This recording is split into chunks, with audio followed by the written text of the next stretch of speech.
ውድና የተከበራችሁ የስካይ ኒውስ ቻናላችን ቤተሰቦች እንደምን ሰነበታችሁ? በአገር ውስጥና በውጭ ሀገር ሆናችሁ እውነተኛ ሚዛናዊና ወቅታዊ መረጃን ለማግኘት እኛን ይመረጣችሁ ሁሉ ሰላምና ጤና ለእናንተ ይሁን እያል በዛሬው ዕለት የደረሱንን እጅግ አንገብጋቢ፣ አነጋጋሪ ሀገራዊና ዓለም አቀፋዊ መረጃዎችን ይዘንላችሁ ቀርበናል። እስከ ቪዲዮ ፍጻሜ ድረስ አብራችሁን ቆዩ። በኢትዮጵያ ወቅታዊ የፖለቲካ መስቀለኛ መንገድ ላይ ሆነን ወደ ኋላ መለስ ብለን ስንቃኝ የጠቅላይ ሚኒስትር አብይ አህመድ አገዛዝ ስልጣንን ለማራዘምና ህጋዊ መልክ ለመስጠት የተጠቀመባቸው ስልቶችና የተናገራቸው አስደንጋጭ ንግግሮች ከትውልድ ወደ ትውልድ የሚሻገሩ የታሪክ ጠባሳዎችን ጥለው ማለፋቸውን እንረዳለን። እንደ ኢሮፒያን አቆጣጠር በ2019 ወይም በ2012 ዓ.ም ጠቅላይ ሚኒስትሩ በዓለም አቀፍ ደረጃ የኖቤል የሰላም ሽልማትን ባገኙበት ዋዜማ በኦስሎ የሽልማት ስነ ስርዓት ላይ የኖቤል ኮሚቴው አሰብሳቢ በግልጽ ያስቀመጡት አድራና የሰጡት ማሳሰቢያ የወቅቱ ትልቅ የፖለቲካ ውጥረት መነሻ ነበር። ኮሚቴዋ በወቅቱ ባደረገችው ንግግር ጠቅላይ ሚኒስትሩ ለዓለም ቃል የገቡትን ነጻ ፍትሃዊና ዲሞክራሲያዊ ምርጫ በአስቸኳይ እንዲያስፈጽሙና አገሪቱን ወደ እውነተኛ ዲሞክራሲ እንዲመሩ አጥብቃ አሳስባ ነበር።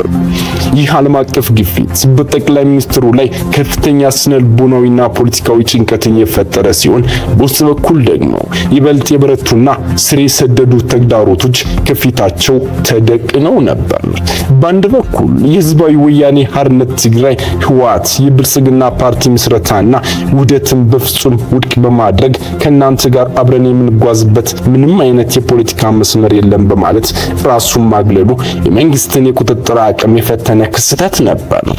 በሌላ በኩል ደግሞ ለውጡን ከፊት ሆነው ከመሩት በኦሮሞ ህዝብ ዘንድ ከፍተኛ ተቀባይነት ከነበራቸው ቁልፍ የፖለቲካ መሪዎች መካከል አንዱ የሆኑት አቶ ለማ መገርሳ ብልጽግና አካሄድና ፍልስፍና ተጸይፈው መውጣታቸው በወቅቱ የኦሮሞ ዲሞክራሲያዊ ድርጅት ኦህዴድ ካድሬዎችና መዋቅሮች ዘንድ ከባድ የመከፋፈልና የመጠራጠር መንፈስ ፈጥሮ ነበር።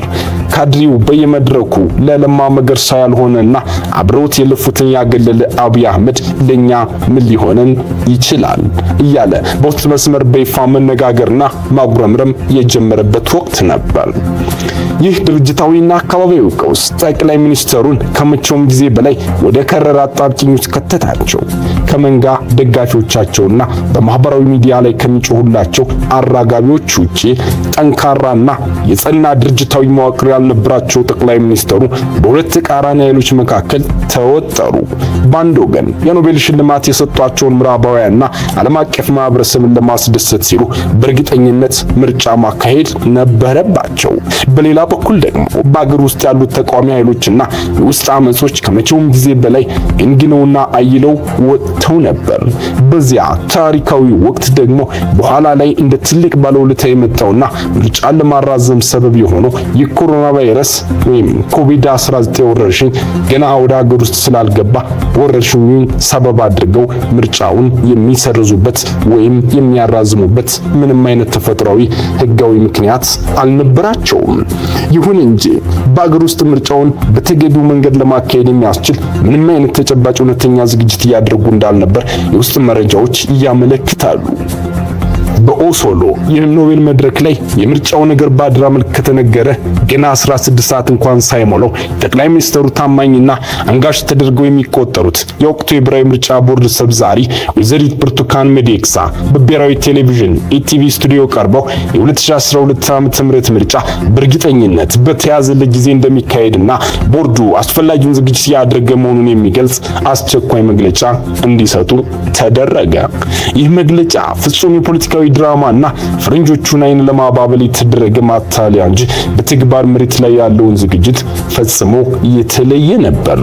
ጠቅላይ ሚኒስትሩ ያንን አስጨናቂ የውስጥ ቀውስና በብልጽግና ምስረታ ላይ የተነሳውን ተቃውሞ ለመቆጣጠር እንዲሁም የለማ መገርሳ መውጣት ተከትሎ የመጣውን ድርጅታዊ መበታተን ለማስታገስ በቤተ መንግስቱ በሚስጥር የተያዙ ሁለት ተከታታይ ታላላቅ መድረኮችን አዘጋጁ። በእነዚህ መድረኮች ላይ የኦሮሞ ተወላጅ የሆኑ ታዋቂ አክቲቪስቶችን፣ ፖለቲከኞችን፣ ጋዜጠኞችና የብሔረሰቡን ሊቃውንት፣ በሌላኛው መድረክ ደግሞ በትግራይ ተወላጅነታቸው የተለዩና በአዲስ አበባ የሚንቀሳቀሱ ታላላቅ ባለሀብቶችን ለብቻ ሰብስበው እጅግ አስደንጋጭና ፖለቲካዊ ይዘት ያላቸው ንግግሮች አደረጉ። ሰዎቹ የኛን ብሔር እንዴት እናውቀው ቤት ለቤት ቆጥረው ለዩን በሚል እስኪገረሙ ድረስ ዘርን መሰረት ያደረገ አደረጃጀት በመጠቀም የትግራይ ባለሀብቶች በሰበሰቡበት መድረክ ላይ ወደ መቀሌ ሂዱና ለህዋት ንገሩ በማለት ግልጽ የሆነ የማስፈራሪያ ትዕዛዝ አስተላለፉ። የኦሮሞ ልሂቃን በተሰበሰቡበት መድረክ ላይ ደግሞ የሰዎቹን ጆሮ የሚሰማና የብሔር ስሜታቸውን የሚቀሰቅስ ነገር ግን በውስጡ አደገኛ የስልጣን ጥማትን የያዘ ንግግር ሰነዘሩ። ስለ ለማ መገርሳ መውጣት፣ ስለ ራሳቸው ወላጅ እናት ማንነትና በኦሮሞ ልሂቃን ዘንድ ስለሚጠሉበት ምክንያት ያነሷቸው ነጥቦች እስካሁን ድረስ የኢትዮጵያን ፖለቲካዊ ትዕይንት በበላይነትና በብቸኝነት እንዲመሩ ያስቻላቸው ቁልፍ የፖለቲካ ቁማር ነበር።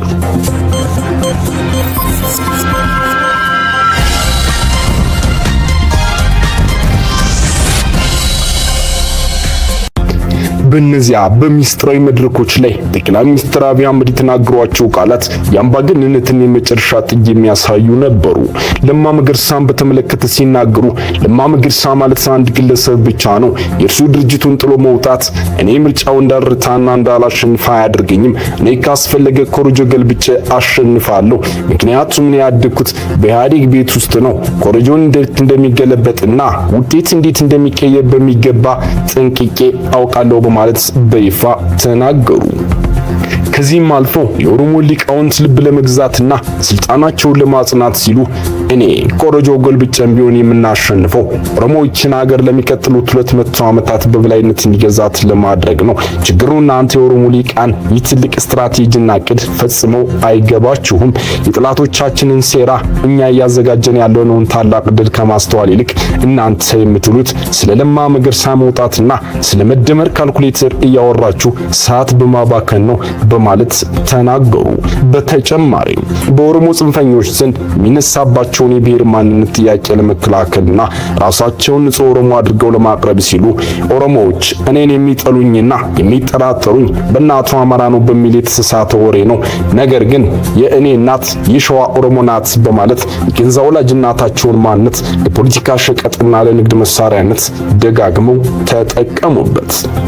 በሌላ በኩል ደግሞ የትግራይ ተወላጅ ባለሀብቶችን በሰበሰቡበት መድረክ ላይ ያስቀመጡት ቅድመ ሁኔታና ያስተላለፉት ማስፈራሪያ እጅግ ዘግናኝ ነበር። ህወሓት ወደ ብልጽግና ፓርቲ የሚገቡና እኔም የሚደግፉ 10 ታዋቂ ሰዎችን በአስቸኳይ ይስጠኝ፣ ይህን የማያደርግ ከሆነ ግን በአየርም ሆነ በምድር ወደ ትግራይ ክልል የሚሄደውን ማንኛውንም አይነት የትራንስፖርትና የኢኮኖሚ እርዳታ መስመር ሙሉ በሙሉ ዘጋለው። ከዚያም አልፎ ካስፈለገ በግማሽ ቀን ውጊያ ብቻ ሁሉንም የህወሓት መሪዎች አስሬ አዲስ አበባ አመጣቸዋለሁ በማለት የጦርነት ዛቻ ሰነዘሩ። በንግግራቸው ከፍተኛ የተደናገጡና አገሪቱ ወደ ከፋ እርስ በርስ ጦርነት እንዳትገባ የሰጉ አንድ በቦታው የነበሩ ታዋቂ ነጋዴ ክቡር ጠቅላይ ሚኒስትር ሆይ የሁሉ ዛቻና ጦርነት ለምን ያስፈልጋል? እርስዎ የብልጽግና ፓርቲን ይዘው ሌላውን የኢትዮጵያ ክፍል ያስተዳድሩ። ህወሓትም በትግራይ ክልል የራሱን አስተዳደር ይያዝ። ከዚያም አገራዊ ምርጫው በሰላም ይካሄድ። ህዝቡ የወደደውና የመረጠውን አካል በነጻነት ይምረጥ በማለት ሰላም ሐሳብ አቀረቡ። በዚህ ጊዜ ጠቅላይ ሚኒስትሩ እጅግ በመቆጣትና በመበሳጨት በአንድ ሀገር ውስጥ ሁለት መንግስት ፈጽሞ ሊኖር አይችልም፣ እንዲህ ያለ የፖለቲካ ቅንጦት በየትኛውም የአፍሪካ ሀገር ውስጥ አይተሃል? ያለነው እኮ አፍሪካ ውስጥ ነው። ምርጫውን 100% የማሸንፈው እኔው ነኝ። የሚቀጥሉትን 10 ዓመታትም ሀገሪቱን የምመራው እኔው ራሴ ነኝ። ይህንን እውነታ ሂዱና ለደብረ ጽዮን ንገሩት በማለት የአምባገነንነት ጥጋቸውን አሳይተዋል። ይህ የጠቅላይ ሚኒስትሩ ንግግርና አካሄድ በታሪክ ዘመናት ሁሉ አምባገነን መሪዎች ስለ ምርጫና ስለ ስልጣን ያላቸውን አመለካከት የሚመረምሩ በርካታ ምስጢራዊ ጥያቄዎችን እንድናነሳ ያስገድደናል። ለመሆኑ አምባገነኖች የሚያካሂዱት ምርጫ ምን አይነት ባህሪ አለው? እንዲህ ያሉ መሪዎች በምርጫ ምክንያት ስልጣን ለቀው ያውቃሉን? እንደ ነፍሳቸው ከሚወዱትና ከሚሳሱለት የወርቅ ዙፋናቸው በምርጫ ተሸንፈዋል ብለው በሰላም ሊወርዱ ይችላሉ ወይ? ደም አፍስሰው አጥንት ሰብረውና በሺዎች የሚቆጠሩ ዜጎችን መስዋዕት አድርገው ከወጡበት መንበር እንዲሁም ቢሊዮን ዶላሮችን ከሚዝቁበት የሀገር ካዝና በአንድ ጀንበር በሚካሄድ የህዝብ ድምጽ ብቻ ስልጣን አስረክበው ይወጣሉ ብሎ ማሰብ ይቻላልን? አምባገነኖች ሰማይና ምድርን የሚያንቀጠቅጥ ሰውን እንደ ቅጠል የሚረዱበት ፍጹም ስልጣን በእጃቸው እያለ አገርን የሚያንቀጠቅጡበት ባንክና ታንክ በክንዳቸው ላይ ተሸክመው የዚህ ሁሉ ክብርና ሀብት ምንጭ የሆነውን ስልጣን እንዲሁ በቀላሉ ትተውት ዘወር ይላሉን? በእጃቸው እልፍ ወንጀልና የንጹሃን ደም ያለባቸው ነፍስ ገዳይ መሪዎች ስልጣናቸውን በአንዲት የምርጫ ጣቢያ ድምጽ ቢለቁ በማግስቱ ተይዘው ወደ ዓለም አቀፍ ወይም አገር ውስጥ እስር ቤት እየተጓዙ እንደሚወሰዱ እያወቁ ስለምን ስለ ምርጫ እያወሩ የህዝብን ቢሊዮን ዶላር ለምርጫ ድግስ እያጠፋሉ?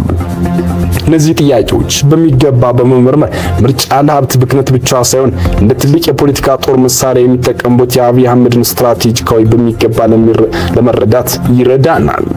ቀዝቃዛው ጦርነት ማብቃትን ተከትሎ ዓለም በስፋት የተለማመደውና የተቀበለው የምርጫ ፖለቲካ በብዙ ሀገራት የታየ ቢሆንም የአፍሪካና የሌላው ዓለም አምባገነኖች ግን ምርጫን ለይስሙላና ለስልጣን ማራዘሚያነት ብቻ እየተጠቀሙበት ይገኛሉ።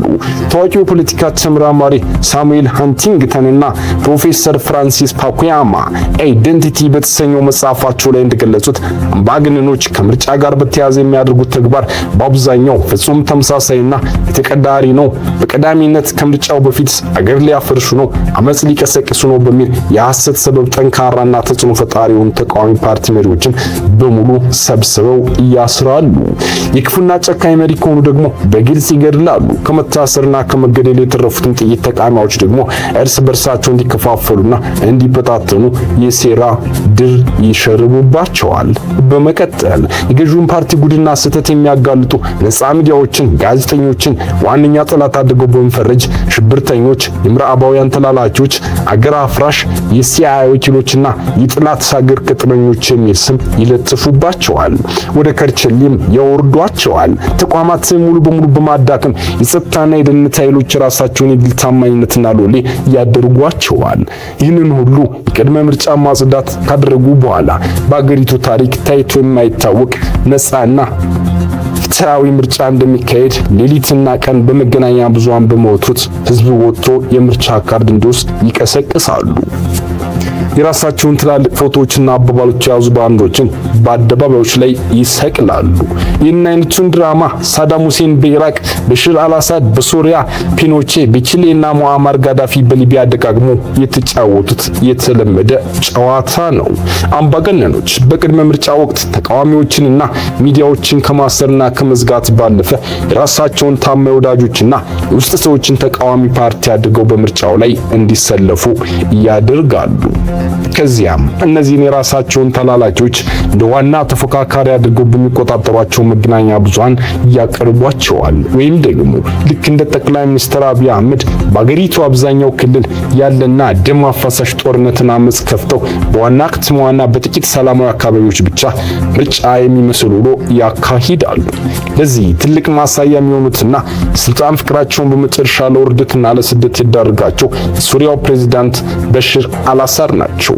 በሽር አልአሳድ በቅጡ መቆጣጠር የሚችሉት የሶሪያን ዋና ከተማ ደማስቆን ብቻ ነበር።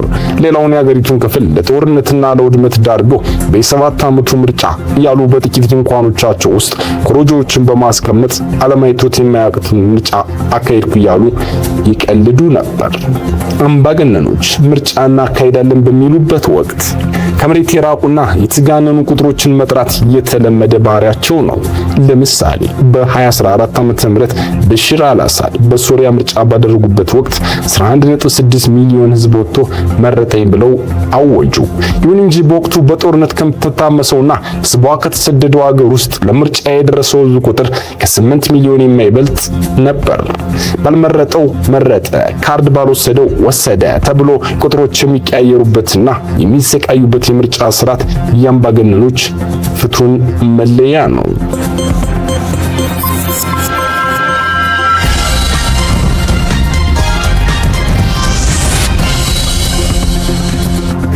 በአምባገነኖች የምርጫ ጨዋታ ላይ ሌላው የሚስተዋለው አስቂኝ ድርጊት በፖለቲካው ዓለም ፈጽሞ የማይታወቁና ሕዝብ ስማቸውን እንኳን ሰምቶ የማያውቃቸውን ግለሰቦች በእጩነት ማቅረብ ነው። በሽር አልአሳድ በደማስቆ ከተማ ውስጥ የእነዚህን የማይታወቁ ሰዎችና ፎቶዎች ከአሳድ ፎቶ ጎን በመስቀል ዲሞክራሲያዊ ውድድር አስመስለውት ነበር። በወቅቱ በቦታው የነበረችው የቢቢሲ ጋዜጠኛ እንደዘገበችው ሶሪያውያን እርስ በርሳቸው እነዚህ ሰዎች እነማን ናቸው፣ ከየት መጡ እያሉ ይጠይቁ ነበር። ይህንን አይነቱን ጨዋታ ነው እንግዲህ አብይ አህመድን በኢትዮጵያ ውስጥ እነ ካሙዙ ካሳና ሌሎችም የስሙላ ተቃዋሚዎችን በማምጣት ኑ አብረን እንወዳደር፣ አብረን እንደግስ በማለት እየደከሙት። የምርጫው ዕለት ሲያበቃ ደግሞ ኮረጆ መገልበጥና ውጤት ማጭበርበር ዋነኛ መሳሪያቸው ይሆናል። እዚህ ላይ የሶቪየት ህብረት ጨካኝ አምባገነን ጆሴፍ ስታሊን በ1937 ዓ.ም ባካሄደው ምርጫ የተናገሩና ለትውልድ የተሻገረው ታላቅ አባባል ይታወሳል። ስታሊን በወቅቱ ሲናገር በምርጫ ውስጥ ዋናውና ወሳኙ ነገር ድምጽ ሰጪዎች ሳይሆኑ ድምጽ ቆጣሪዎቹ ናቸው ብለው ነበር። ይቺ አባባል የአምባገነኖችን የኪስ መጻፉና ክፍለ ዘመናትን ተሻግራለች። ሚሊዮኖች ጠዋትና ማታ ባህሩና በቁር ተሰልፈው የሰጡት ድምጽ ማታ ጨለማን ተገን አድርገው በሚሰሩ ድምጽ ቆጣሪዎች አማካይነት ውጤቱ ሙሉ በሙሉ ተገልብጦ የገዢው ፓርቲ አሸናፊ ይሆናል። ይህን የስታሊንን ቀመር በተግባር የዋለው ሌላው አምባገነን የላይቤሪያው ፕሬዝዳንት ሳሙኤል ዶ ነው። ሳሙኤል ዶ አገዛዙ ዲሞክራሲያዊ ለማስመሰል በ1985 ዓ.ም ምርጫ ለመወዳደር ሲነሳ በሕጉ መሰረት ለፕሬዝዳንትነት የሚወዳደር ሰው እድሜው ከ35 ዓመት በላይ መሆን ነበረበት። በወቅቱ የሳሙኤል ዶ እድሜ 34 ዓመት ብቻ ስለነበረ ሕጉ እንዳያግደው ሲል የተወለደበትን ዘመን ወደ ኋላ መልሶ አዲስ የልደት ሰርተፊኬት አሰራ። ከዚያም በምርጫው ወቅት በሁሉም የምርጫ ጣቢያዎች መሸነፉን ሲረዳ የራሱን ታማኝ የጦር መኮንኖችና ድህነቶች በማዘዝ የምርጫ ኮረጆችን ሙሉ በሙሉ አስጭኖ ወደ አንድ ሚስጥራዊ ቦታ ወሰዳቸው። እዚያም የራሱ ሰዎች እንዲቆጥሩለት ካደረገ በኋላ ሳሙኤል ዶ በአብላጫ ድምጽ አሸንፏል ተብሎ በሬዲዮ እንዲታወጅ አደረገ። መራጮች የነፈጉትን ድምጽ ቆጣሪዎቹ በስጦታ መልክ አበረከቱለት። ይሁን እንጂ እንዲህ በሕዝብ መብትና ሀብት ሲቀልድ የኖረው ሳሙኤል ዶ በመጨረሻው የሕዝብ አመጽ ሲነሳበት ተይዞ እንደ ድሮ ብልት ለ12 ተቆራርጦ በክፉ አሟሟት እንዲገደል ተደርጓል። የታሪክና የፖለቲካ ተመራማሪው ዩቫል ኖ ሃራሪ እንደገለጹት አምባገነኖች ስልጣናቸውን ለማቆየት ሕዝብን ማሸበርና ማስፈራራት እንደ ዋና መሰረት ስለሚጠቀሙ የምርጫ መድረኮችን እንደ ተራ የአንድ ቀን ቁማር ጨዋታ ነው የሚመለከቷቸው ሲል በአሽሙር ገልጿል።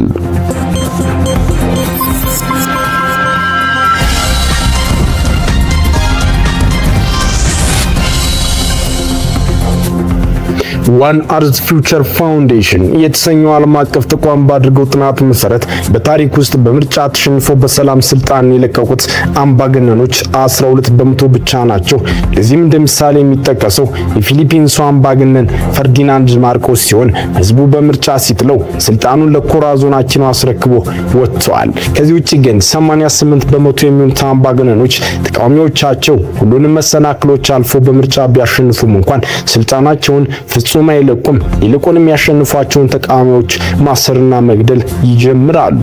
ለዚህ ሌላው ትልቅ ማሳያ የጋምቢያው ፕሬዝዳንት የህያ ጃሜ ነው። ለ20 ዓመታት ሀገሪቱን በብረት መዳፍ የገዛው ራሱን የኤችአይቪ ፈዋሽና ጠንቋይ ያደረገ በቤተ መንግስት ልጃገረዶችን ሲደፍር የነበረው የህያ ጃሜ በ2017 ዓ.ም በተደረገው ምርጫ ባልጠበቀው ሁኔታ ባዳማ ባሮ ተሸነፈ። በመጀመሪያው ሳምንት ሽንፈቱን አምኖ ለአሸናፊው ደውሎ እንኳን ደስ አለ እኔም ልምዴን እያካፈልኩ አብሬህ እሰራለሁ ብሎ በቴሌቪዥን ቢናገርም ከ6 ቀናት በኋላ ግን ሐሳቡን በመቀየር ምርጫው በውጭ ኃይሎች ጣልቃ ገብነት የተበላሸ ስለሆነ አልተሸነፍኩም፣ ከስልጣኔም አልወርድም በማለት አፈነገጠ። በዚህ ጊዜ የምዕራብ አፍሪካ ሀገራት ማህበር ኢኮዋስ ወታደራዊ ኃይሉን ወደ ጋምቢያ በማስገባት የሃ ጃሜን በኃይልና በጠበንጃ አባረረው። ጃሜም የሀገሪቱን 12 ሚሊዮን ዶላር ዘርፎ ወደ ኢኳቶሪያል ጊኒ በመፈርጠጥ በአሁኑ ወቅት በእርሻ ስራ ላይ ተሰማርቶ በስደት ይኖራል። ዋሽንግተን ፖስት ባደረገው ጥናት መሰረት ደግሞ አምባገነኖች ምርጫ የሚያካሂዱት አምባገነንነታቸውና ስልጣናቸውን ለማራዘም ካላቸው ፍላጎት የተነሳ ነው። ምክንያቱም ምርጫ የሚያደርጉ አምባገነኖች ከማያደርጉት የተሻለ እድሜ በስልጣን ላይ ይቆያሉ። ዓለም አቀፍ የዲፕሎማሲ ቅቡልነት ለማግኘትና ለፈላጭ ቆራጭነታቸው ህጋዊ ሽፋን ለመስጠት ሲሉ ምርጫ እንደ ትልቅ ድግስ ያዘጋጁታል።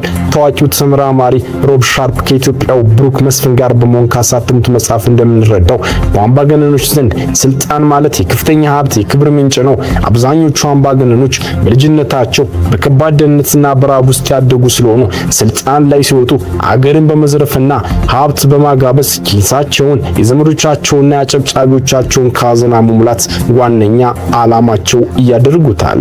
ስለዚህ ያንን ከድህነት ወደ ቢሊዮነርነት ያሻግራቸውን ወንበር እንዲሁ በምርጫ ስም አሳልፈው ለተቃዋሚ አይሰጡም። ዛሬም በኢትዮጵያ ውስጥ እያየን ያለነው እውነታ ከዚህ የተለየ አይደለም። ጠቅላይ ሚኒስትር አብይ አህመድ ያለነው አፍሪካ ውስጥ ነው፣ ኮረጆ ገለብጣለሁ ሲሉ በይፋ የተናገሩትን በተግባር እየፈጸሙት ይገኛሉ። ለእርሱ ምርጫ ማለት ስልጣናቸውን ማጠናከሪያ፣ ፈላጭ ቆራጭነታቸውን በግፊት ማስከበርና ህዝብን መግረፊያና መዝረፊያ መሳሪያቸው ብቻ ነው። በኢትዮጵያ ወታደራዊና ፖለቲካዊ ቀውስ ውስጥ እጅግ ግዙፍና አዲስ የታሪክ ምዕራፍ ሊከፍት የሚችል የብልጽግናውን አገዛዝ ህልውና ክፉኛ የሚፈታተን የጋራ መድረክ በመመስረቱ በይፋ ተረጋግጧል። ነገር ግን ይህ የፖለቲካ ትኩሳት በሚንቀለቀልበት ወቅት በአርሲ ምድር የተፈጸመው የኦርቶዶክሳውያን ጭፍጨፋና የቤተ ክርስቲያናት ውድመት የሀገሪቱን የጸጥታ መዋቅር ወደ አደገኛ አቅጣጫ እየወሰደው ይገኛል። በአዲስ አበባ 4 ኪሎ አካባቢ በሚገኘው ጠቅላይ ቤተ ክህነት ግቢ ውስጥ በንብረት ግምጃ ቤት ስም የብሬንና የሽጉጥ መሳሪያዎች በቁጥጥር ስር መዋላቸውን ፖሊስ ባስታወቀ ማግስት የተሰማው የአርሲው የደም ምድር ዜና የችግሩን ስር መሰረት ወደ ጠቅላይ ሚኒስትሩ የፖለቲካ ማኒፌስቶ ይወስደናል። ኦርቶዶክስ ተዋሕዶ ቤተክርስቲያን ከጥንት ጀምሮ ለኢትዮጵያ ማንነት መሰረት የነበረች ቢሆንም አሁን ያለው አገዛዝ ግን ለብልጽግና ስልጣኔ እንቅፋት ናት በሚል ድምዳሜ ለለውጥና ለብልጽግና የማይሆን ተቋም ብሎ በመፈረጅ እንደ አረም ተነቅላ መጣ እንዳለባት በስልታዊ መንገድ እየሰራባት ይገኛል።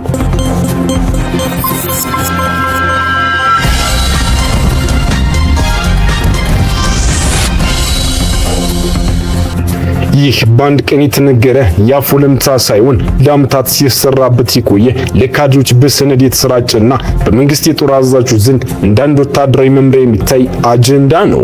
በጠቅላይ ሚኒስትሩ ሰብሳቢነት በሚካሄደው የሴኩሪቲ ካውንስል ስብሰባ ላይ የዘንድሮውን ምርጫ የምንወዳደረው ከኦርቶዶክስ ተዋሕዶ ቤተክርስቲያን ጋር ነው በሚል ተቋሟን በውስጥ አጀንዳ እንዲጠምር ለማድረግ የተወሰነ ውሳኔ ዛሬ በየአካባቢው የምናያቸውን የጥቃት ማዕበሎች ዋነኛ መነሻ ነው። መንግስት ምርጫውን አስመልክቶ በድግስና በጭፈራ በሚጠመድበት ዋዜማ በአርሲ ምድር ኦርቶዶክሳውያን በአሰቃቂ ሁኔታ ሲጨፈጨፉ ማድራቸው የዚህ ስልታዊ ጥቃት አካል ነው። ቤተክርስቲያንን እንደ ወታደራዊ ምሽግ፣ ገዳማትን እንደ ጽንፈኛ መመሸጊያ በመፈረጅ የመንግስት ጦር ከመሳሪያ መጋዘን ይልቅ ወደ ቅዱስ ቦታዎች ጥይቱን እንዲያዘንብ ትዕዛዝ ተላልፏል። አርሶ አደር አረምን እንደሚለይ አገዛዙም ኦርቶዶክስን እንደ እንቅፋት በመቁጠር በታንክ በድሮንና በከባድ መሳሪያ ሲደበድብ መክረሙ በታሪክ የሚዘከር አረመናዊና ኢሰባዊ ድርጊት ነው። ከደብረ ዳሞ እስከ አትሮንስ ማርያም፣ ከመቀሌ ቅዱስ ጊዮርጊስ እስከ አርሲ ቤተክርስቲያናት ድረስ የታየው ጥቃት ሰንሰለት የሰራዊቱን ተልዕኮ ወደ ሃይማኖትና ተቋማት ማዞሩን በግልጽ ያሳያል። በተለይም በአማራ ክልል ደቡብ ወሎ ዞን መሃል ሳይንት ወረዳ በሚገኘው አትሮንስ ማርያም ገዳም ላይ የተፈጸመው ጥቃት የጥቃቱ ግብ ንጹሃንና የሃይማኖት አባቶችን መግደል ብቻ ሳይሆን መንፈሳዊ ተቋማትን ከምድረገጽ ማጥፋት መሆኑን የሚያሳይ ነው። የካቲት 28 ቀን 2018 ዓ.ም ምዕመናን ቅዳሴያቸውን አጠናቀው ወደ ቤታቸው በሚመለሱበት ወቅት መከላከያ በገዳሙ ላይ የከፈተው የሞርታር ድብደባ የዲያቆናትን፣ የድጓ ተማሪዎችና የደብሩን አገልጋዮች ሕይወት ቀጥፏል። በራያ አላማጣ የተፈጸመውም ሌላው የጭካኔ ጥግ ማሳያ ነው። ከ40 ዓመት በላይ ሲያገለግሉ የነበሩት አባ ገብረ መድህንና ታዳጊ የቆሉ ተማሪዎች በሌሊት ትምህርታቸው ላይ እንዳሉ ኮማንዶች ገብተው የከፈቱት ተኩስ የጥቃቱን ቀጥተኛነትና ዓላማ ያረጋግጣል። የትግራይ ጦርነት እንደተጀመረ አየለ ኃይሉ በመጀመሪያ በረራው የመቀሌ ቅዱስ ጊዮርጊስ ቤተክርስቲያን መምታቱ የዚህ ጸረ ኦርቶዶክስ ዘመቻ በኩር ነበር። በሮይተርስ ዘገባ መሰረት በጦርነቱ በመጀመሪያዎቹ 5 ወራት ብቻ በምስራቃዊቷ ትግራይ ከ1151 በላይ ቄሶች በአገዛዙና በተባባሪዎች መገደላቸው የኢትዮጵያ ታሪክ ከዚህ ቀደም አይቶት የማያውቀውን የሃይማኖታዊ መሪዎች ጭፍጨፋ ነው። አሁን ደግሞ የጠቅላይ ሚኒስትሩ አዲስ ትርክት የቅዳሴ ድምጽ እየረበሸ ነው የሚል ሆኗል። ይህ አባባል የአንድ መሪ የነጻነት መግለጫ ሳይሆን የጥንታዊቷን ቤተክርስቲያን የአምልኮ ስርዓት ጭምር ለማጥፋት እየተቀየሰ አዲስ የፕሮፓጋንዳ መሳሪያ ነው።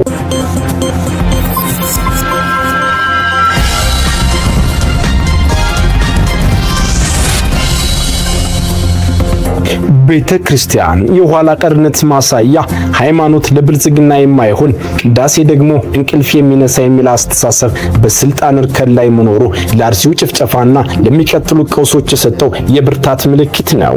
ወንጀሉን በሸኔ ስም ለመሸፈን የሚደረገው ጥረት እውነታውን የሚቀይር አይደለም። አገዛዙ በቦታው ኦርቶዶክሳውያን እየጨፈጨፈ ቤተ ክርስቲያንን እያፈራረሰ ታሪካዊ ቅርስን እያወደመ ያለው በስርዓታዊ እቅድ ነው።